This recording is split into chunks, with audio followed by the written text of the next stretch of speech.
Well, hello, and here today on the Rusty Glove Box, what we're going to do today is we're going to build our fuel tank. I'm going to be using a Mazda pickup extended cab tank. I believe it's about a 93 to 98, something like that. And I opted to get a new tank. I want to stress, never weld on an old tank that had fuel in it. I know people put water in them and all this, that, and another, but you know, spin the wheel and see what you get. But my recommendation is do not weld on an old fuel tank. That's why I got a new tank. But anyway, let's get in the shop and get started. Well, here's the two tanks, and of course the bright silver one, that's the new tank, the Mazda tank. And the old one, that's the old Studebaker tank. You can see that the Mazda tank, I did away with the old filler neck there, kind of on the left corner, and there was another vent hose there for the filler neck. I capped it off, and then kind of in the center there was this other opening. I guess that was a fuel return or something, and so I blocked that off.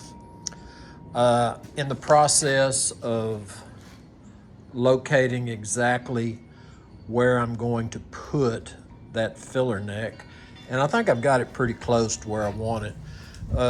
You know, the tanks have a few little subtle differences, but they are very similar.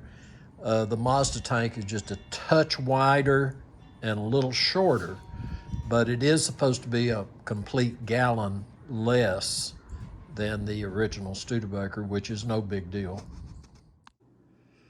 Well, here we go. We got the tank all welded up, and most likely I will seal this.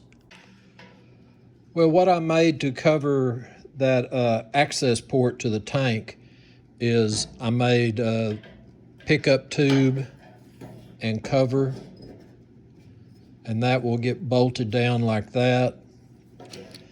And then my fuel sender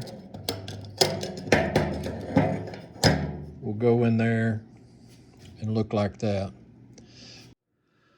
Well, here today in the shop, you can see just how easy it was for us to make a replacement fuel tank for the Studebaker using a Mazda extended cab fuel tank. I believe this was a 93 year model. There's a range that comes in, so it's like 93 to 98, something like that.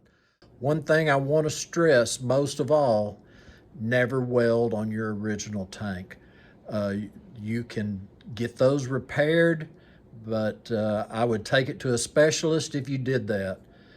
I appreciate y'all coming by the shop today. This is Rusty Glove Box, and I'm out of here.